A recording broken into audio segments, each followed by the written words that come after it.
Hello बच्चों, कैसे हो आप सब। कल की क्लास में हमने संज्ञा के विषय में पढ़ा था कि संज्ञा किसे कहते हैं। संज्ञा के तीन भेद पढ़े थे: व्यक्तिवाचक संज्ञा, जातिवाचक संज्ञा और भाववाचक संज्ञा।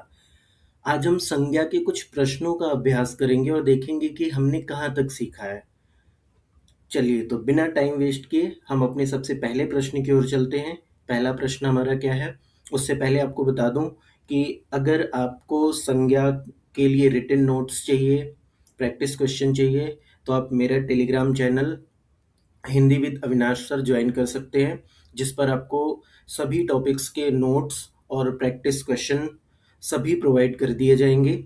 चलिए, तो आज का हमारा जो पहला प्रश्न है,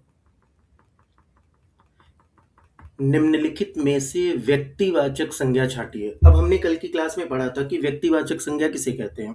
किसी भी व्यक्ति के, वस्तु के, स्थान के नाम को संज्ञा कहते हैं। और उसमें व्यक्तिवाचक संज्ञा क्या होता है, जब किसी विशेष व्यक्ति, वस्तु और स्थान का नाम हमें पता चले जिन शब्दों से, उनको हम व्यक्तिवाचक संज्ञा कहते हैं। अब चारों शब्दों में देखते हैं, चारों शब्दों में कि किसी विशेष व्यक्ति का, वस्तु का, स्थान का नाम हमें कहाँ पता चल रहा है। पहला शब्द है गंगा, दूसरा बुढ़ापा, तीसरा है टोली, चौथा है लोहा। अब लोहा, लोहा बहुत सारा कुछ हो सकता है। टोली, ये तो सीधे दिखाई दे रहा है, टोली का मतलब पूरा ग्रुप होता है, समूह होता है। बुढ़ापा, बुढ़ापा एक फीलिंग्स है, एक भाव है। अब यहाँ पर देखते हैं गंगा, गंगा एक विशेष नदी का नाम है। गंगा जो है एक विशेष नदी का नाम है, तो ये हमारा व्यक्तिवाचक संज्ञा हो जाएगा। चलिए, अब अगले प्रश्न की ओर बढ़ते हैं। निम्नलिखित में से भाववाचक संज्ञा बताइए कि भाववाचक संज्ञा का शब्द कौन सा है। कल हमने पढ़ा था, भाववाचक संज्ञा में वो शब्द आते हैं जिनको आप केवल महसूस कर सकते हैं, उनको आप स्पर्श नहीं कर सकते हैं। तो देखते हैं कि फल, फल को तो हम देख सकते हैं, बाजार में आप फल देखते ही हो। मंडली, मंडली का मतलब भी टोली, समूह ही होता है। समूह, मंडली जब आ रही होगी, ग्रुप आ रहा होगा, तो आप उसको देख सकते हो। मोहन, मोहन एक बच्चा है, अगर वो कहीं से आ रहा होगा, कहीं से जा रहा होगा, तो आप उसको आसानी से देख सकते हैं।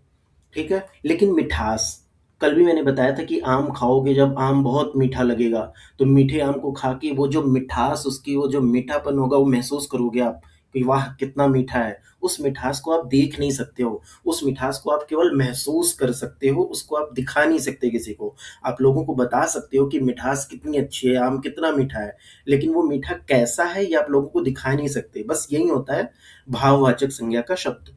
चलिए, अब हम अगले प्रश्न पर बढ़ते हैं अपने। समूहवाचक संज्ञा का उदाहरण बताइए। कल भी मैंने आपको बताया था समूह। अब देखो, प्रश्न में ही उत्तर छिपा हुआ, समूह यानी ग्रुप। ऐसा कौन सा शब्द है जो पूरे ग्रुप को दिखा रहा है यहाँ। पहला शब्द है अनाज, दूसरा है राम, करुणा और सेना। अब करुणा क्या है, करुणा एक भाव है। राम क्या है, एक विशेष व्यक्ति का नाम है। अनाज क्या है, अनाज जो है वो, इसको आप गिन नहीं सकते हो। और कल मैंने आपको दो चीजें बताई थी, द्रव्यवाचक संज्ञा और समूहवाचक संज्ञा में अंतर। द्रव्यवाचक संज्ञा में वो शब्द आते हैं जिनको हम गिन नहीं सकते, केवल नाप सकते हैं, तौल सकते हैं। और समूहवाचक संज्ञा में वो शब्द आते हैं जिनको गिना जा सकता है। तो सेना में कितने लोग हैं, इनको काउंट किया जा सकता है, इसलिए ये समूहवाचक संज्ञा है। लेकिन अनाज को गिना नहीं जा सकता, केवल तौला जा सकता है, मापा जा सकता है, इसलिए ये हमारा द्रव्यवाचक संज्ञा का उदाहरण है। लेकिन सेना हमारा जो है वो समूहवाचक संज्ञा का उदाहरण है। अब चलते हैं अपने चौथे प्रश्न की ओर। निम्नलिखित में से द्रव्यवाचक संज्ञा को छांटिए। अभी मैंने द्रव्यवाचक संज्ञा क्या होती है वो आपको बताई है, जिनको हम केवल माप या तौल सकते हैं, गिन नहीं सकते। क्रोध एक भाव है, कौवा गिने जा सकते हैं, फूल को भी काउंट किया जा सकता है, लेकिन सोने को गिना नहीं जा सकता, केवल नापा जा सकता है, तौला जा सकता है। तो सोना एक द्रव्य है, तो ये द्रव्यवाचक संज्ञा हो जाएगी। चलते हैं अब अगले प्रश्न की ओर बढ़ते हैं। निम्नांकित विशेषण शब्दों से भाववाचक संज्ञा बनाइए।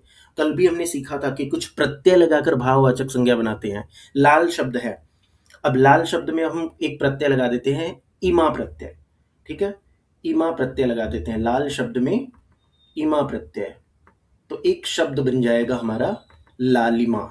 इमा प्रत्यय जैसे ही लगाएंगे तो लालिमा बन जाएगा। हरा है, हरा में एक प्रत्यय लगाइए और उसको भाववाचक संज्ञा के शब्द बना दीजिए। तो हरा को अगर हम बना दें हरियाली, सुंदर, सुंदर में एक प्रत्यय लगा दीजिए ता, तो बन जाएगा सुंदरता।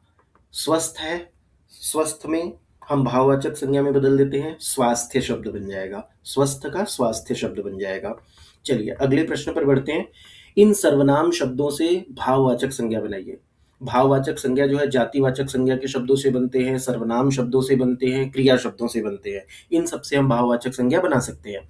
तो यहाँ सर्वनाम शब्दों से हमें भाववाचक संज्ञा बनाना है। अपना, पन लगा दीजिए, अपनापन बन जाएगा। पराया, परायापन। मम, ता लगा दीजिए, ममता बन जाएगा। निज, ता प्रत्यय जोड़ दीजिए, निजता शब्द बन जाएगा। चलिए अगले प्रश्न पर बढ़ते हैं। निम्नलिखित जातिवाचक शब्दों से भाववाचक संज्ञा बनाइए। ये सारे शब्द जो है जातिवाचक के हैं, अब इनसे भाववाचक संज्ञा का शब्द बना देना है। मनुष्य है, ता प्रत्यय लगा दीजिए, मनुष्यता बन जाएगा। जवान है, ई प्रत्यय लगा दीजिए, बड़ी वाली ई, क्या बन जाएगा, जवानी बन जाएगा। वकील, वकालत, वकील वकालत करते हैं, वकालत। लड़का, लड़कपन बन जाएगा। चलते हैं अगले प्रश्न पर बढ़ते हैं। इन शब्दों से भाववाचक संज्ञा बनाइए। ये थोड़ा सा कठिन है, इसके बारे में थोड़ा सोचना है। कृपण है, ता प्रत्यय लगा दीजिए, कृपणता बन जाएगा। बच्चा, बचपन। सूर, शूरता। रुद्र, रुद्रता। ठीक, तो तीनों में हमने ता प्रत्यय लगा दिया, एक में पन प्रत्यय लगा दिया, हमारा बचपन बन गया। कृपण में ता लगा देंगे, शूर में ता लगा देंगे, रुद्र में ता लगा देंगे, बन गया हमारे भाववाचक संज्ञा। तो जब भी आपको भाववाचक संज्ञा बनाना हो तो घबराना नहीं है, एक प्रत्यय जोड़ना उसके साथ, देखना है कौन सा प्रत्यय जोड़ के कोई शब्द बन पा रहा है। चलिए अब देखते हैं, सही मिलान कीजिए। एक तरफ जो है शब्द दिए हैं, दूसरी तरफ संज्ञा के नाम दिए गए हैं, अब इनको मिलाना है। गंगा एक विशेष नदी का नाम है, मतलब विशेष व्यक्ति का, वस्तु का, स्थान का नाम है, तो गंगा क्या हो जाएगी हमारी, व्यक्तिवाचक संज्ञा। बचपन, बचपन को जिया जा सकता है, एक फीलिंग्स है ये, तो बचपन हमारा हो जाएगा भाववाचक संज्ञा। झुंड पूरा समूह है, तो समूहवाचक संज्ञा। पानी द्रव्य है, मापा या तौला जा सकता है, गिना नहीं जा सकता है, तो द्रव्यवाचक संज्ञा। फूल, पूरे कोई भी फूल हो सकता है, फूल कहने से हमें किसी भी फूल का बोध होता है, पूरे समूह का बोध होता है, तो फूल जो होगा हमारा जातिवाचक संज्ञा बन जाएगा। चलिए अब अगले प्रश्न पर बढ़ते हैं। देखिए परीक्षा में हमसे हर तरीके के प्रश्न पूछे जाते हैं। ये जो प्रश्न आपको स्क्रीन पर दिखाई दे रहे हैं, इसे पढ़ना बहुत जरूरी है, इसे आप लिख करके अभ्यास करेंगे। संज्ञा किसे कहते हैं, उदाहरण सहित लिखिए। तो किसी भी व्यक्ति के, वस्तु के, स्थान को, नाम को संज्ञा कहते हैं, जैसे राम, श्याम, मोहन, आगरा, ताजमहल, दिल्ली आदि। संज्ञा के भेद लिखिए, 3 भेद होते हैं, व्यक्तिवाचक, जातिवाचक, भाववाचक। ठीक, जातिवाचक संज्ञा के 2 भेद होते हैं, समूहवाचक और द्रव्यवाचक। व्यक्तिवाचक संज्ञा और जातिवाचक संज्ञा में अंतर लिखिए। तो व्यक्तिवाचक संज्ञा में किसी विशेष व्यक्ति, वस्तु और स्थान की बात की जाती है।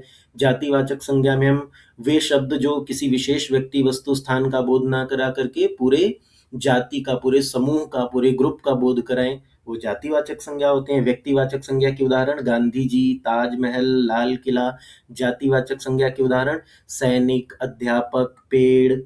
ठीक, समूहवाचक संज्ञा किसे कहते हैं, जब किसी समूह का बोध कराता है। द्रव्यवाचक संज्ञा मैंने कई बार बताया आपको, जिनको केवल मापा या तौला जा सकता है, गिना नहीं जा सकता। अगर वो शब्द ऐसे चीजों के बारे में बता रहा है तो द्रव्यवाचक संज्ञा आप उसे बोल सकते हैं। भाववाचक संज्ञा किसे कहते हैं, कई बार हम पढ़ चुके हैं। तो इन प्रश्नों के उत्तर आप अपनी नोटबुक में लिखकर जरूर प्रैक्टिस करेंगे, ऐसे भी प्रश्न आपसे परीक्षा में पूछे जा सकते हैं।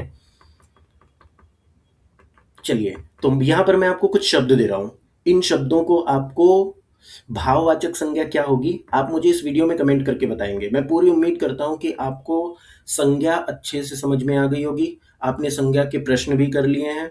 आप कोई भी प्रश्न आपको दिया जाएगा आप कर सकते हैं। मैं आपको यहाँ पे कुछ शब्द दे रहा हूँ जिनसे भाववाचक संज्ञा बना करके आप इस वीडियो में कमेंट करके मुझे बताइए। और दूसरा एक चीज और आपको बता रहा हूँ, आप मुझे कमेंट करके बताइए कि कौन कौन से ऐसे शब्द हैं जिनमें संज्ञा पहचानने में आपको समस्या होती है। ठीक, पहला तो वो शब्द जिनमें संज्ञा आप पहचान नहीं पा रहे हैं। दूसरा, ऐसे कौन से शब्द हैं जिनसे आप भाववाचक संज्ञा नहीं बना पा रहे हैं। तो इन सबको आप मुझे कमेंट करके ये सब आप मुझे बताएंगे, और मैं कमेंट में से सारे शब्दों को उठाकर एक वीडियो तैयार करूंगा और आपको बताऊँगा कि उन शब्दों से भाववाचक संज्ञा कैसे बनेगी और उन शब्दों में कौन-सी संज्ञा हो सकती है। तो आप मुझे